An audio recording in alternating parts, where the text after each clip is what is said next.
Hello, hello. It's another story time. And today I just happened to go into the school library and I thought, I am just going to pick a book. And the book that I picked is called Quiet Place.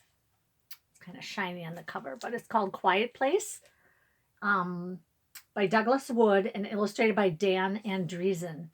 And it's a boy just kind of relaxing right next to the tree.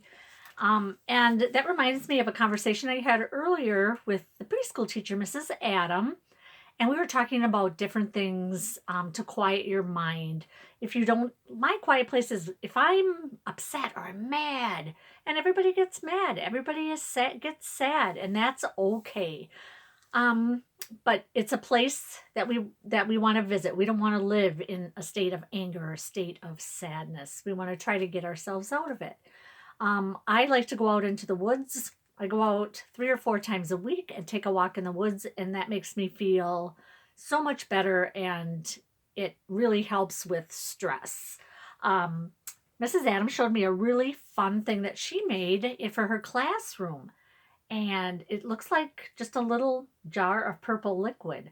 But if you're really mad or really sad and you need to calm down, you give it a shake and it's got glitter in it. So then you just slow your breathing down and you just watch the glitter.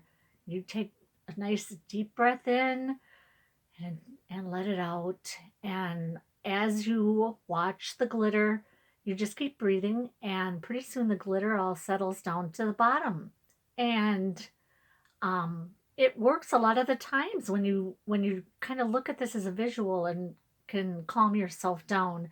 And if you're still mad, give it a shake. And it's just glitter and water. And eventually you'll feel a whole lot better. So, like I said, my quiet place is the woods. And we'll see what this book is all about. I especially liked this illustration because it shows a little house way up on the top of this mountain overlooking this water under a moon. And I thought, oh, that does look nice. So we can go to our quiet place or we can make a quiet place in our head. Sometimes a person needs a quiet place. I'm going to turn this down a little bit. Sometimes a person needs a quiet place. A place to rest your ears from bells ringing and whistles shrieking and grown-ups talking and engines roaring and horns blaring and radios playing and grown-ups, well, even grown-ups need a quiet place sometimes, but it can be hard to find one. You have to know where to look.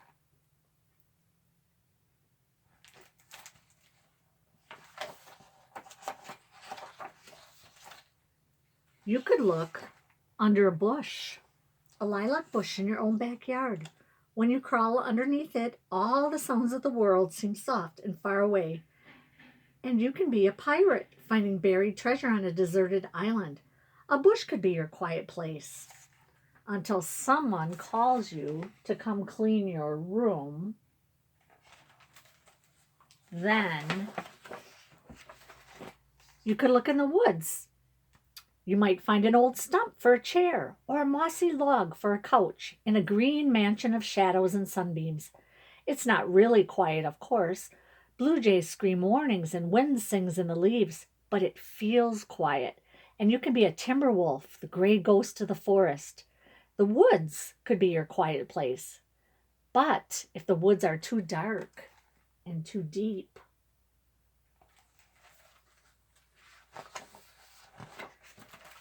you could look by the sea.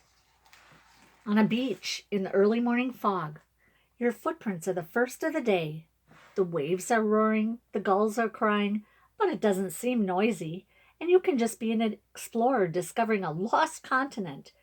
The beach could be your quiet place.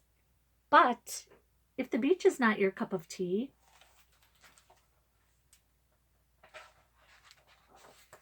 you could look at the desert, where old man saguaro reaches for the sky, and far-off thunderheads bloom like sky flowers over the mesas.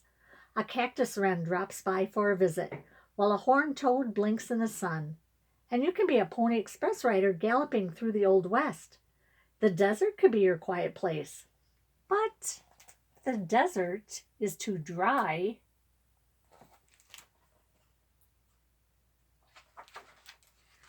You could sit by a pond. A heron by the shore stands still as a tree branch, and the water is so calm it looks like a mirror. Then a frog plops from a lily pad, and your face begins to wiggle. And you can be the world's greatest fisherman reeling in a monster catch. A pond could be your quiet place. But if the fish aren't biting,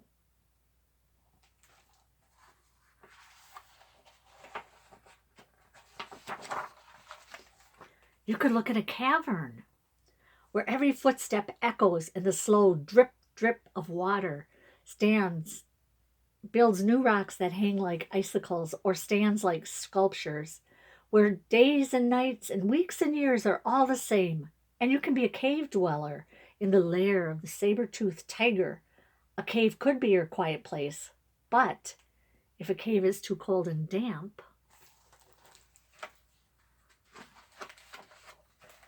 you could climb to the top of a hill where clouds float by like ships, or alligators or elephants, on a hilltop where you can see a long way and think long thoughts about how and what and why. And you can be a mountain climber at the top of the world. A hilltop could be your quiet place. But if your legs are too tired for climbing, see them way up there at the top of that mountain. But if your legs are too tired for climbing,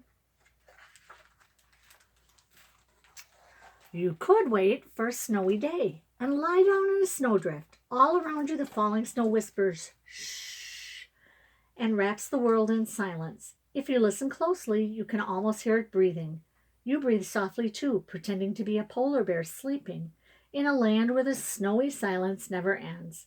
A snowdrift could be your quiet place, but if it's too warm for snowdrifts,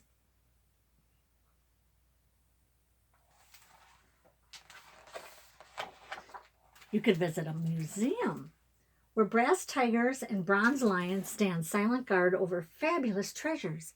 Every painting is a magic window that your own imagination can open wide and climb through, and you can be an artist, admiring your own masterpiece. A museum could be your quiet place, but if the museum is closed for renovation,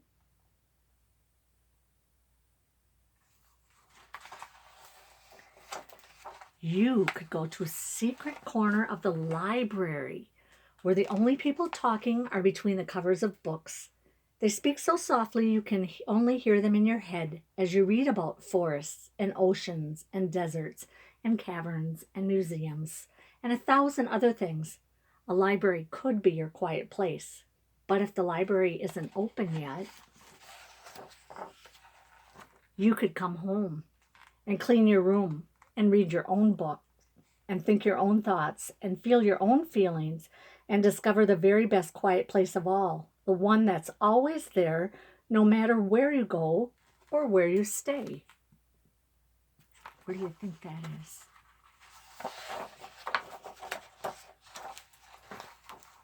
The one inside you.